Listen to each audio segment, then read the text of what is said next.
Salut à toi, du coup petite vidéo pour t'expliquer l'exercice 7. Tu vas voir, il est vraiment pas très différent en fait de l'exercice 5 et de l'exercice 6, même si les notations sont peut-être un petit peu plus méchantes et du coup on peut s'y perdre assez facilement. Du coup on va le faire rapide à l'arrache là. Donc d'abord on va faire notre bilan des actions mécaniques extérieures. Donc ce que tu regardes, c'est que tu vas avoir deux liaisons là, donc avec une liaison visqueuse et une liaison élastique, donc de coefficients K et C.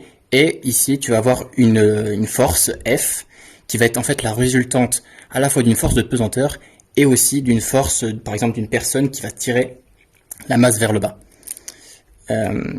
Donc voilà, en fait, on a trois forces et donc une qui est composée de deux forces. Donc voilà, je les ai rappelées juste ici. Donc ce qu'on fait, c'est qu'on va appliquer notre PFD et donc pour avoir notre équation. Donc directement, on applique le PFD. Je rappelle qu'on est dans un mouvement de translation, donc on va utiliser le théorème des résultantes, ça va être ce qui est le plus pratique. Donc, on va faire la masse fois l'accélération, y de point. Et donc ça va être égal à notre force, la force qu'on a notée F de t, donc la force de pesanteur et la force de la personne qui va tirer. Et donc elle est orientée suivant plus. Donc on va le noter F de t. Pourquoi est-ce qu'il est orienté le suivant plus? En fait, pour ça, il faut juste regarder le schéma, tu vois. Suivant plus Y, tu vois, bah, t'as ton axe comme ça, donc forcément ta force, elle va vers le bas. Et donc c'est orienté suivant plus. À l'inverse, tu vois, ces deux liaisons, là, elles vont plutôt avoir tendance à ramener la masse vers le haut. Du coup, elles vont avoir un petit signe moins. Donc, hop, là, on applique juste les formules du cours. Va voir peut-être les vidéos aussi que Armand a posté sur sa chaîne YouTube, qui sont vachement bien faites, où il explique un peu ça plus en détail sur les premiers exercices. Et ensuite, on a voilà, K et Y de T. Le seule petite différence là, c'est qu'en fait, notre K d'habitude, il est constant, mais pas dans cet exercice. On nous dit directement que la raideur du ressort est une fonction du déplacement. Donc qu'est-ce que ça veut dire? Ça veut dire en fait que ça va varier, et ça va varier en fonction de quoi? Du déplacement. Et qu'est-ce qui caractérise notre déplacement? Et ben c'est Y. Donc ça va être un K de Y. Et en fait, c'est ce petit truc-là qui va faire que c'est pas linéaire, et qui va faire que du coup, eh ben, on va devoir linéariser, quoi.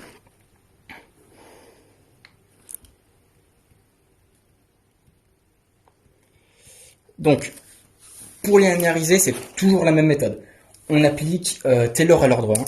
Donc, développement de Taylor à l'ordre 1. J'écris mal, je sais. Il n'y a que toi et moi qui le savent. Donc, pour par exemple une fonction, là je te mets la formule générale. Donc f oméga u, ça va être ce qui va être nos variables. Et donc f de oméga 0, u0. Donc ça va être un peu les conditions, tu vois, l'équilibre. Ce qu'on peut appeler les conditions initiales. Plus la dérivée de f par rapport à oméga. Donc en oméga 0 et en u0. Donc là dans notre exercice, tu vois, ça va être par exemple f et y. Hein. Et donc oméga moins oméga 0. Vu qu'il y a deux variables, il ne faut pas oublier le deuxième terme quand même. Ce serait ballot. Et donc là, vu que c'est en fonction de u. Donc oméga 0, u0. Et donc là, c'est u moins u0. Plus des termes d'ordre négligeable comme on a mis dans le cours. Ceux-là, on s'en fout, on va pas s'y intéresser. Donc une fois qu'on a ça, et ben on va l'appliquer tout simplement à notre système. Alors la petite chose qui est un petit peu différente des exercices 5 et 6, c'est qu'on va avoir, tu vois, my point et my point. Donc ce que je te propose, c'est qu'on va faire toujours la même chose. On met toujours les dérivés du même côté. Donc qu'est-ce que ça nous donne? Ça nous donne m y point de t plus c y point de t est égal à f de t moins k, toujours en fonction de y, hein, je le rappelle. Tac. Et donc ça, on va l'appeler une fonction, une petite f. C'est pas forcément bien de l'appeler petite f, mais bon, on s'en fiche. Et je les mets en fonction de f et de y. C'est les deux variables, en fait, Donc F, va être la variable, donc c'est la personne, tu vois, par exemple, qui va plus ou moins tirer sur notre masse, et Y, ça va être le déplacement et donc c'est ces deux variables-là qui vont intervenir dans notre fonction, et c'est par rapport à ces deux-là qu'on va appliquer notre Taylor à l'ordre 2. Donc par exemple, là, à l'ordre 1, pardon. Donc F de T va remplacer oméga et U, Y. Donc, à partir de là, première étape, c'est on fait la dérivée de petit f, donc c'est ma petite fonction, c'est à la fois ça et à la fois ça, et par rapport à df, grand F. Et donc là on dérive, et tu vois bien que là il n'y a pas de grand F, donc c'est 0, et là on dérive, et du coup ça nous fait un petit 1 tout seulement. Et donc on peut même mettre avec les conditions initiales, je sens que c'est y0 et F0 probablement, tu regarderas. Et on fait pareil, choc,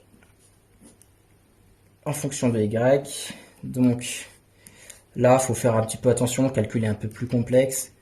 Mais bon, ça fait K de Y, plus du coup la dérivée de K par rapport à Y, fois Y. Donc là, on utilise UV', moins U, enfin tu sais la formule de dérivation. Et donc on obtient ça, et donc en y0 f0 ça va me faire y0 et y0. Et donc là, ce qu'on a sur notre sujet, ce qui est assez important, c'est qu'il y a marqué ici, je sais pas si tu le vois, que tangente alpha est égal à la dérivée de y0 par rapport à y. Et donc on remplace ce terme-là par tangente alpha, tout simplement.